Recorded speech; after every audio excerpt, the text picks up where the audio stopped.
Let's do it. Let's do it. I got my Soul Not For Sale hoodie on. This is the Soul Not For Sale podcast. We are at episode 503. We're getting up there. Next stop, 1,000. We're going for it. In this episode, it's Joe Rogan, Patrick Bet-David. And Patrick Bet-David presses Joe Rogan. He's pressing him. I got two clips of Joe getting pressed, like almost interrogated by Patrick Bet-David. And he is asking him a question that I've seen a lot of you in the comments address, especially after Joe Rogan interviewed RFK, which is, why no Trump? Now, what Patrick Bet-David is doing, he's asking why no Trump, but also he's giving his best argument as to why Joe Rogan should interview Trump. And I want to know right away, what do you think? You think he should interview Trump? I think he should interview Trump.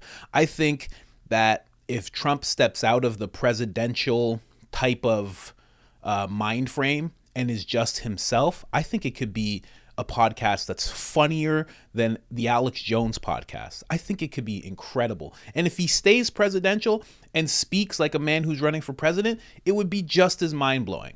Just to hear Trump get to speak uninterrupted on the greatest podcast to ever exist would be amazing. But now we're going to hear Patrick Bet-David on why he thinks, because he has a really good reason that I did not think of. He brings up a really good reason, and I think he's right, and I want to know if you think the same. Before I do that, though, got to bring you to the store. This is IamCoachColin.com, and this is our newest design, Public Enemy #1, the cricket connoisseur himself, Dr. Evil. I'm running out of breath here. And our other shirt that we just made is the Certified Pure Blood shirt, t-shirt, a certificate of achievement for those of you who survived the greatest psychological experiment known to man and are still standing unjabbed and proud. Also, we have the Great Resist shirt, amazing Great Resist. You've heard of the Great Reset. Join the Great Resist instead. Don't participate in eating crickets. Don't participate in purchasing an electric car that can be shut down by the government. Don't participate in having your kids indoctrinated into a system that you don't agree with. Join the Great Resist instead. And of course, the original Soul Not For Sale shirt. Absolutely love it. It's what I'm wearing right now. And all of that can be found at IamCoachColin.com. And if you want 10% off of anything you just saw, this is all you have to do. Put in the discount code area, I am Coach Colin. No email required. None of that sign up stuff. We don't do that at this website, okay? You do that, all capital letters, all one word, I am Coach Colin, 1 L in the Colin, gets you 10% off. And if you've done that with us already, we thank you, we thank you, we thank you. You're much appreciated. Now let's get into this clip. Let's go. Because it'll weaken the Democratic Party. So when you're having Trump on? I don't know. Okay. The look, I don't know. Maybe. Looks like you got something. Maybe. Okay, good. That's good. I think that's... look, at a certain point in time, it's just like,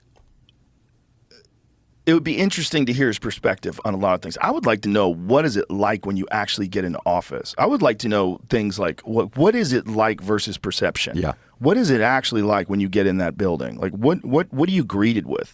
When do you know that people are fucking with you? When do you know that the intelligence agency is lying to you? Like, when you decided to fire Comey, what was the thought? How much did you know? Like, what's the machine like? What is the deep state really like? Really like? Because we have all these, smoky room perceptions, like from the Bill Hicks joke, where they show you the Kennedy assassination from an angle you've never seen before. What is the machine that runs this country? Because it's very clear that it's not as simple as elected representatives that are doing the will of the people. It's not. Yeah. When I was thinking about you interviewing Trump, and I know you've said in the past, I would never help him. I think you said it on Lex. And then you turn to Lex and you say, like, would you interview Putin? And you guys got that moment together. And then I saw how you opened up RFK's interview, which, by the way, incredible. The way you opened it up, the whole conversation back and forth. And you said, look, I thought you were this. I thought you were that. I thought you were this. And then boom, you do the interview. And people are like, wow, I kind of like this guy. I kind of like what he's doing. And he's been out there getting whatever number he's at right now, 15, 16, 17%. I think if you think about the most complicated, misunderstood person in our generation, let's just say if we say the last 30 years, where would you put Trump as the most misunderstood, complicated person that we've had in America in the last 30 years? I don't know if it's misunderstood. I think for sure they have distorted who he is and magnified his faults and even said things that are absolutely not true, like the Russia collusion thing. I mean, that was the narrative, that he was a puppet of Russia and we're going to get him into office and he was a traitor and he's really in the pocket of Russia. And that was the Steele dossier. They had information on him. Hookers were peeing on him. By the way, if he really did have a party and hookers were peeing on him and all that crazy, you really think that would hurt him? I don't even think it would hurt him. No, I don't think not it would hurt him. He's untouchable. I with had a stuff good like time. Yeah. Those girls, they had plastic sheets. Yeah, what's wrong with golden showers? He's going to make something up, you know. And people would go, who cares? Who cares? He's going to fucking prop up the economy. Yeah. Who cares? He's gonna make things healthy again. Well, I think you would break the internet. This episode is brought to you by Rogan. There. Okay, so that's clip number 1, and obviously, you know, an ad popped up and everything. But there you go. Now, the one thing, beginning of the clip, Joe Rogan's answer, when are you going to interview Trump? I don't know. He said, I don't know. Before, his answer would be, I'm not doing that. I'm not helping that guy, just as Patrick actually realized there. Joe Rogan said exactly that. I'm not going to help this guy. I'm not going to help him with what he's doing. And everybody was really disappointed. I know I was when I first heard that, because I was like, you know, why not? Help him out. Like, you know, what's the worst thing that can happen? It's Donald Trump. He's not the boogeyman, you know.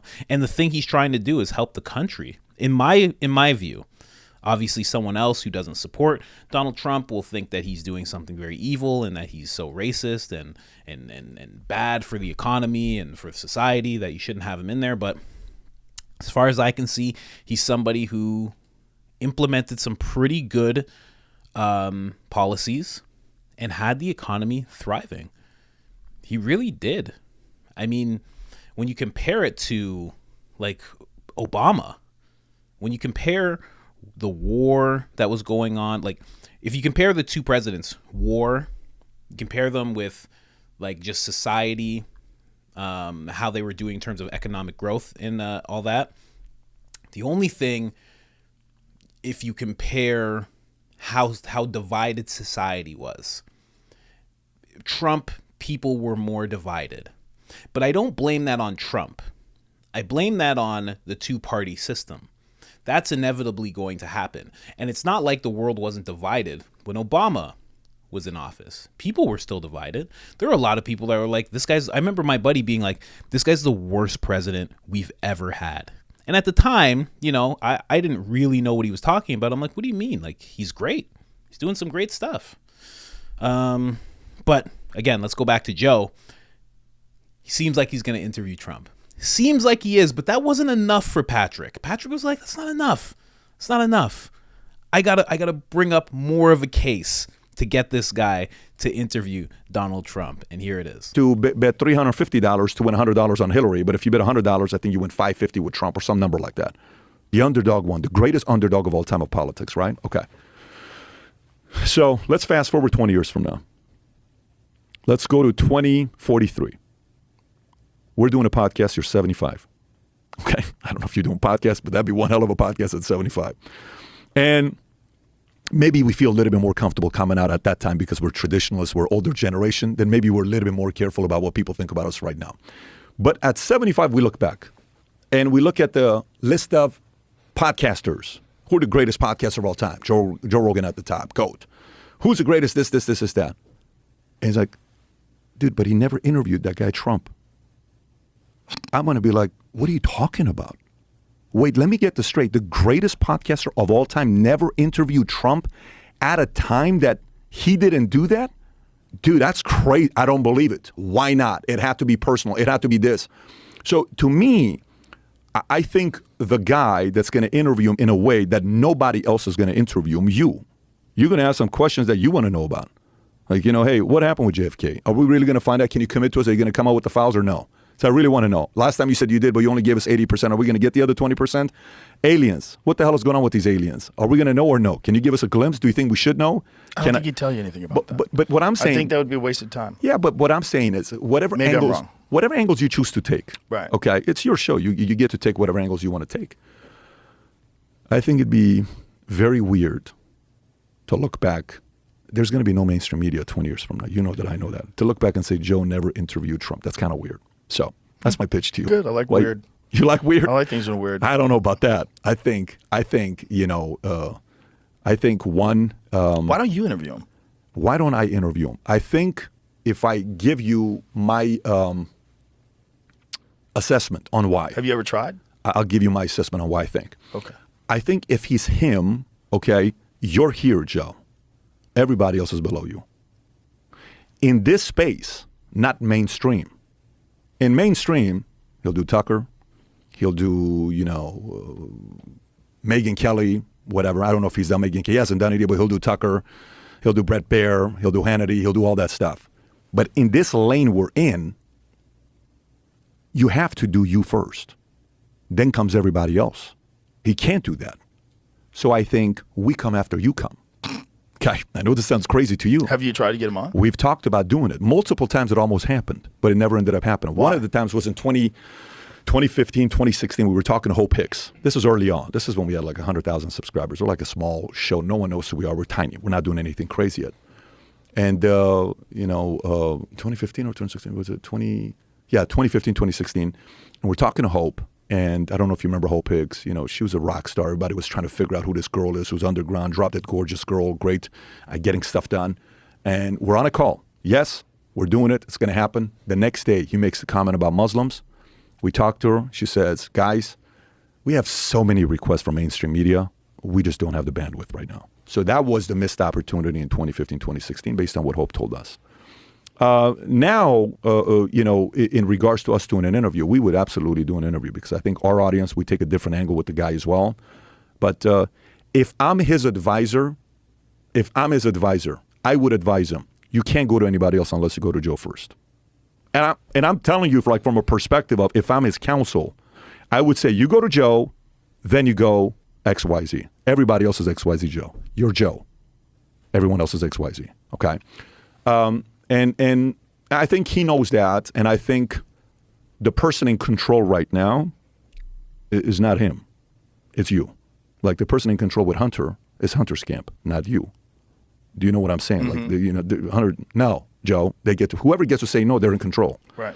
So, but from your perspective, what's going on in America today, I would say if you don't do the podcast with him, you're helping the establishment and you're helping a guy named Joseph Biden. I think you're helping that person. That's kind of weird. But indirectly in your mind, you're helping Joseph Biden win by not interviewing Trump. Did you come on this podcast specifically to try to get me to interview Trump? No, you brought up Trump multiple times. I never brought it up. It seems like you did. I think you did. I could tell you, Joe, don't go live with this podcast. And keep it until after you do Trump's interview. And then say, Pat told me don't do it, and then they're going to release this, even if it's 3 months from now. I wouldn't care if you did that. Your guy support, I respect. I love the work you're doing. I'm talking to you as if the camera's not on right now. Don't go live with this. Go live a week after Trump. And we can date it right now. We can show the phone. It's 3/12, August 2nd, Wednesday. Okay, here's camera. If you don't go live with this until after Trump, I don't care. Well, I'm going to go live with I'm this. just saying to you, from my perspective, what I'm trying to tell you is I don't want you to think there is my purpose of being here in Austin. I've been working on a gift for you for God knows how long, which at the end of the podcast, when you said we're done, I'll show you, a couple of these gifts. One of them took us a while. Man, well, that's it.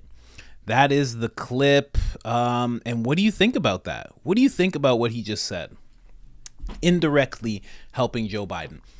Kind of true, because Joe Biden, even with him being asleep and not participating in any debates, he still has this machine of not only people making decisions for him, but tweeting for him, Instagramming for him, campaigning for him. Everything is just happening around him. He doesn't have to do anything.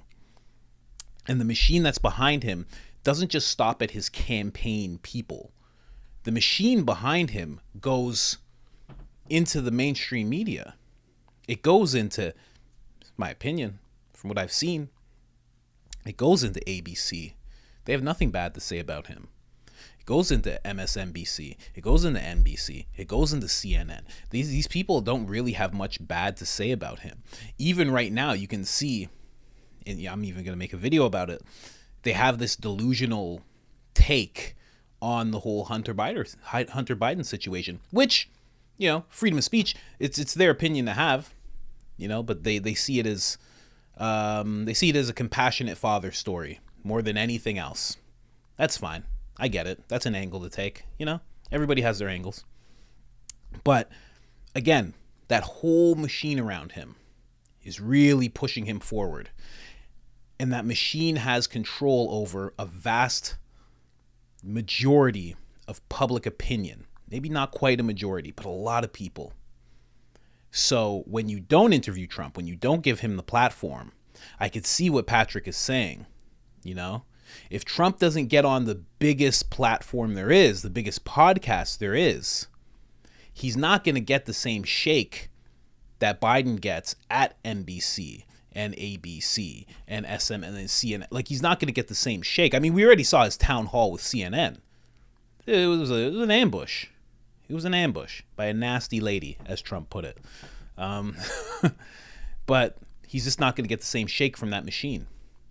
So he needs to go outside the machine. This is something that Vivek has realized. This is something that RFK has realized. This is something that Trump needs to do as well. He's not on Twitter, which is one X against him, in my opinion. He needs to be on Twitter because it's where everybody is. Not everybody, but you know what I mean. It's where the attention is. But if he can get on that podcast and actually speak his piece and speak about how he feels and show himself as a statesman and show himself as a human, I don't know. That could make a difference, a big difference. That could change an election.